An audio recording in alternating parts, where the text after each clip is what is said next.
कुळाचा आहे हा विचार संत महात्मे करत नाही.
माझी एक अट आहे. कोणती अट?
नाही ज्या देवाचे देवा त्या देवाच्या कमरेवर हात नाहीत ना देवा त्याचं दर्शन मी घेणार नाही. नको घेऊ नामदेवा, काहीच हरकत नाही. निघाले नामदेवराय, ज्ञानोबा निघाले, चंद्रभागेच्या वाळवंटापर्यंत गेले. ते पुढे निघून गेले. देव आणि रुक्मिणी पुन्हा पाठीमागे आले. देव आपल्या अंतर गाभाऱ्यामध्ये गेले. देवाला करमेना सुचेना आता काय करावं. माझा लाडका भक्त मला कधी भेटा करता येईल. देव रडू लागले, शोक व्यक्त करू लागले. आता काय करावं, कधी येईल माझा नामा, कधी येईल माझा नामा. आणि ज्या वेळेला तरी वर्षांनी ज्या वेळेला ज्ञानोबा आणि नामदेवराय पंढरपूर मध्ये आले, देवाला चाहू लागली की अरे माझा लाडका भक्त नामदेवराय पुन्हा मला भेटण्याकरता आलाय. देवाला आनंद वाटला. नामदेवराय महाद्वारामध्ये आले. देवाला बघितलं. नामदेवराय अंतर गाभाऱ्यामध्ये आले. देवाला वाटलं की अरे माझा लाडका नामदेवराय आहे, पुढे जावं आणि नामदेवाला कडकडून असं आलिंगन मारावं. पण नामदेव म्हटले थांब देवा, अरे तुझ्या आलिंगनापेक्षा संताच्या संगतीमध्ये सुख काय आहे ना ते मला आज कळालं. अभंगाचे पहिले चरण.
नाचता नाचता देवाचा गळला पितांबरा सावध होई देवा ऐसा बोले कबीर नामदेव कीर्तन करी थांब देवा. अरे बघ खाली पितांबर गळून पडला.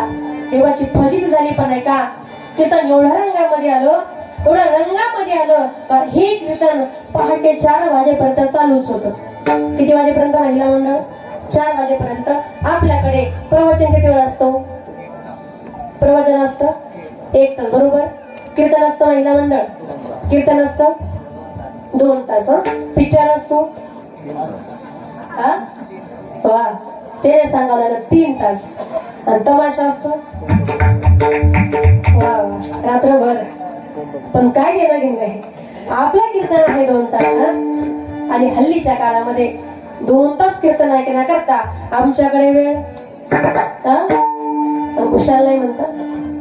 पण आता हो म्हटलात हे तरी बरं झालं. विठाला विठाला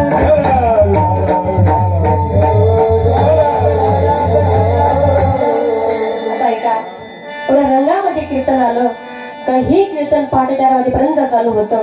काय कर्मठ ब्राह्मण त्यावेळेला पूजा करण्याकरता आले आणि ओरडले का हो नामदेवराय हे कीर्तन करण्याची जागा आहे का? एक काम करा म्हटले कुशाल मंदिराच्या पाठीमागे जा आणि कीर्तन करा. पण ऐका आमचे संत हे शांत स्वभावाचे असतात. नामदेवराय मंदिराच्या पाठीमागे गेले. पुन्हा कीर्तन सुरू झालं. जगाचा बाप गेला नाचू लागला. जीवही उठले त्यांच्या पाठीमागे गेले आणि पुन्हा तल्लीन होऊन कीर्तन ऐकू लागले. मात्र साकडं नागनाथाला पडलं की अरे माझ्या दारामध्ये आज एका संतांचं कीर्तन चालू आहे. एवढं देव माझ्या दारामध्ये पाहुणे आले साक्षामध्ये. जगाचा बाप माझ्या दारामध्ये आला नाचतोय पण माझं तोंड इकडे. त्यावेळेला प्रकार असा घडला जगामध्ये नवल घडलं. फिरविले राहुळ जगा माझी ख्याती नामदेवा हाती दूध प्याला नामदेवा हाती. जगात नवल घडलं. त्यावेळेला ज्या दिशेला नामदेवरायांचं कीर्तन चालू होतं त्या दिशेला त्या नागनाथाने आपलं तोंड फिरवलं. आजही तुम्ही आवडा नागनाथला जा. ज्या वेळेला भगवान शंकराचं मंदिर असतं नंदी कुठे असतो? मंदिराच्या पुढे असतो. पण आजही तुम्ही त्या ठिकाणी जा. त्याचा नंदी जर कुठे असेल तो मंदिराच्या पाठीमाग्याचं कारण काय? फिरविले राहुळ जगा माझी ख्याती आणि नामदेव हाती. एवढा मोठा अधिकार असणारे आमचे संत नामदेवराय. पण नामदेवराय म्हणतात देवा अरे मंदिर फिरलो नागनाथाने आपलं तोंड फिरवलं पण हे कोणाच्या कृपेमुळे झालं? हे फक्त माऊलींच्या कृपेमुळे. कारण का या जगामध्ये श्रेष्ठ कोण असतील थोर कोण असतील ते म्हणजे संत आहेत साधू आहेत अभंगाचे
आणि साधू थोर जाणा कलियुगी. या कलियुगामध्ये श्रेष्ठ कोण असतील थोर कोण जर असतील तर ते म्हणजे संत आहेत, ते साधू आहेत. पण का संत म्हणजे काय? साधू कुणाला म्हणायचं तर ऐका, ज्यानं 6 धुवून टाकले त्याचं नाव काय आहे? साधू. 6 म्हणजे कोण? काम, क्रोध, लोभ, मद, मत्सर, दंभ, अहंकार हे ज्यानं धुतले त्याचं नाव साधू आहे. पण आताच्या काळामध्ये वरी भगवा झाला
संत कोण? वरी भगवा झाला नामे भोगी मस्त त्या ठिकाणी अंगावरती पांघरले, गळ्यामध्ये मोठमोठ्या माळा घातल्या का लगेच साधू होतो का?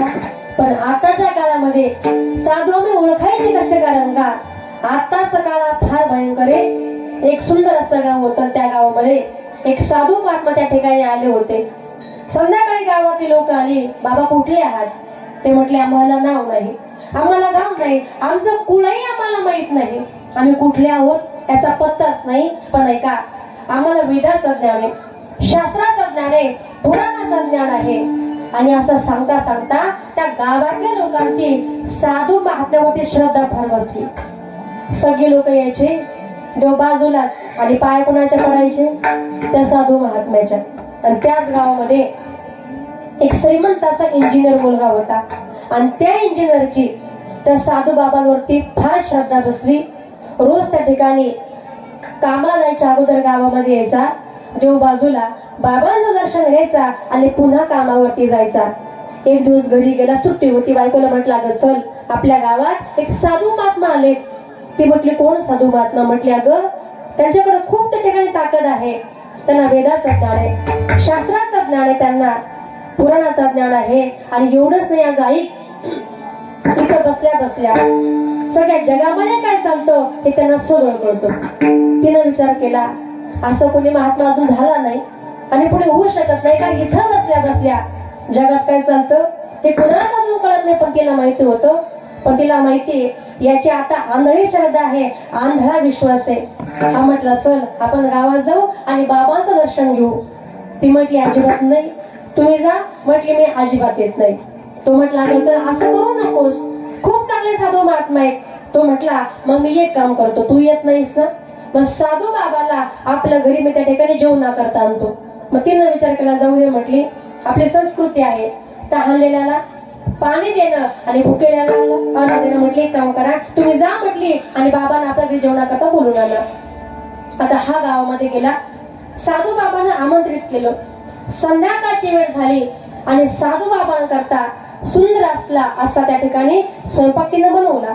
बरोबर संध्याकाळची वेळ झाली, साधू महाराज आले आणि त्यांच्यासोबत गावातली 4-5 लोक सुद्धा त्या ठिकाणी जेवणा करता आली. गप्पा वगैरे झाल्या. झाला का काय स्वयंपाक? म्हटले सगळं पूर्ण आहे. त्या ठिकाणी ताटं भरण्याकरता बसली. पण मनामध्ये विचार आला की अरे हे जे साधू बाबा आहेत ना, नवऱ्यानं सांगितलं का ह्या साधू बाबांना फार ज्ञान आहे. एवढंच नाही, या साधू बाबांना इथं बसल्या बसल्या जगामध्ये काय चालतंय सगळं कळतं. म्हटली एक काम केलं पाहिजे, या साधूची आपण परीक्षा घेतली पाहिजे. त्या ठिकाणी ताटं भरत होती, सगळ्यांची ताटं भरून झाली आणि एक ताटेने असं वेगळं भरलं. त्या ठिकाणी पोळी ठेवली, गुळवण ठेवलं, सरबाट ठेवला, भजे पुरड्या ठेवल्या. पण साधू महात्म्याचा ताट असं बनवलं, भजे ठेवले आणि ते भजे भाताच्या खाली लपून ठेवले. कुठे ठेवले? भाताच्या खाली लपून ठेवले. ठेवले, ताटा वाढण्याकरता आली. ताटा वाढण्याकरता आली. श्लोक सुरू झाला. वदनी कवळ घेता. तुमचं पाठ आहे ना, नुसतं जेवायचं नाही बरं का. वदनी कवळ घेता नाम घ्या श्री हरीचे सहज हवण होते. जेवण करे जीवित्व. काही काहींचं खरंच पाठ नाही बरं का. काही काहींचं खरंच पाठ नाही. असू द्या. त्या ठिकाणी श्लोक अर्धा झाला. साधू माता म्हटले हाड हाड हाड हाड. शेजारी होते सरपंच. म्हटले बाबा अहो कुत्र कुठं नाही, तुम्ही हाड हाड कोणाला केलं? साधू बाबा म्हटले सरपंच साहेब त्याचं काय आहे ना, अहो आता पण डोळे झाकले होते आणि इथं बसल्या बसल्या पंढरपूरच्या मंदिरामध्ये 2-4 कुत्रे घुसले आणि ते कुत्रे मी इथं बसल्या बसल्या हाणले. म्हटले अरे वा, तुमची एवढी ताकद, तुमचं एवढं सामर्थ्य. ही मनामध्ये हसली. म्हटली आता मात्र याची नक्की परीक्षा होईल. म्हटली ताटा वाढण्याकरता आले. ताटाभोवती पाणी फिरवलं आणि तेवढ्यामध्ये हे इंजिनियरचं लक्ष साधू बाबांच्या ताटाकडे गेलं आणि त्या इंजिनियरला साधूच्या ताटामध्ये भजे काय दिसले. भजे भजे होते का नव्हते? कुठं होते? मला वाटलं झोपले का काय. कुठे होते भजे? वाटाच्या खाली भजे होते पण त्याला दिसले. भजे होते पण त्याला दिसले नाही. ओरडला. म्हटला काय ग, तू मुद्दाम साधूचा अपमान केलास. बाबा आपल्या घरी आले, तू सगळ्यांना भजे वाटले आणि बाबांना भजे वाटले नाही. एवढा रागाला पुढे गेला आणि असा हात उचलला, थोबाडीमध्ये मारणार. तोच म्हटले साधू म्हटले थांबा साहेब, अहो रागू नका, विसरले असतील बाई. अहो एक काम करा, जरा घरामध्ये जा आणि माझ्यासाठी दुसरे भजे घेऊन या. बाईने मात्र आता पदर खोचला. म्हटले कवा साधू बाबा, इथं बसल्या बसल्या तुम्हाला पंढरपूरच्या मंदिरामधले कुत्रे दिसले, मग तुम्हाला भाताकालचे भजेच कसे काय दिसले? माझा दृष्टांत संपला. पण सांगायचा मुद्दा काय आहे का, आताच्या काळामध्ये संत आहेत, साधू आहेत, पण कसे आहेत? कैसे कैसे झाले बंधू, कर्म करून म्हणते साधू. अंगाला ओनिया राख, डोळे झाकून करीत पाप. मग त्या संतांना आपण खरं संत म्हणायचं का? खरे संत कोण? संत सांगतात संत तोची जाना जागी, संत तोची जाना जागी, संत तोची जाना जागी,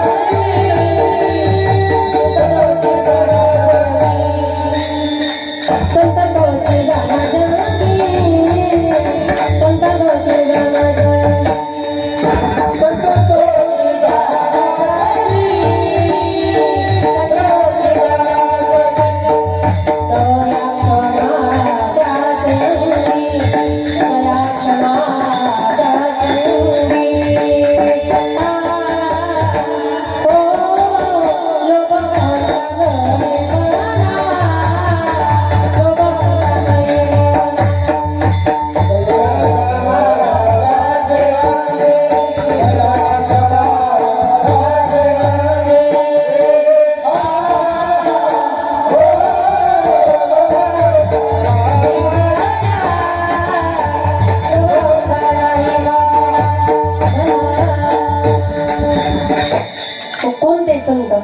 संत तोची जाणा जगे. आणि दया क्षमा, ज्याच्या अंगामध्ये दया आहे, क्षमा आहे, शांती आहे, ते आहे संत मातेने. म्हणून या जगामध्ये श्रेष्ठ कोण आहे ते म्हणजे संत आहेत. कारण आताचं हे कलियुग आहे आणि आताच्या कलियुगामध्ये आपला उद्धार संत करू शकतात. आणि म्हणून या ठिकाणी आपण आलात संगत करायचे. संत संग धरा तुम्ही, हरी भजन करा. संत संग धरा तुम्ही, पाठी लागला ते काळ, दात घात करा. पाठी लागला ते काळ, दात घात करा. उठा उठा जागा पाठी, उठा उठा जागा पाठी, होय आले मोठे. उठा उठा जागा पाठी, उठा उठा जागा पाठी, उठा उठा जागा पाठी, होय आले मोठे. उठा उठा जागा पाठी. संत संग धरा तुम्ही, हरी भजन करा. पाठी लागला से काळ, दात खातो करा. उठा उठा भयाले मोठे पंढरी वाचोनी तुझा ठाव नाही कोठे हो. आणि म्हणून या ठिकाणी आलात. संत काय करतात ऐका. संत आपल्यावर प्रेम करत नाही. संत आपली त्या ठिकाणी दया करत नाही. तर संत काय करतात रात्रंदिवस तुमच्या आमचं कल्याणच बघतात. कारण बघा काही साधक म्हटले का हो महाराज तुम्ही सांगता संत श्रेष्ठ आहेत, पण तुमचे संत आमचा अंगीकार करतील का? संत आम्हाला जवळ घेतील का? त्यावेळेला नामदेव म्हटले गांजले गांजले त्यासी म्हणे जोरा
कोण आहे तो योगी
योगी पावन मनाचा आणि साहेब अपराध जनाचा. किती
जगद्गुरु तुकाराम महाराज की जय. पुनर्वैत प्रसन्न. 5 मिनिटं उठू नका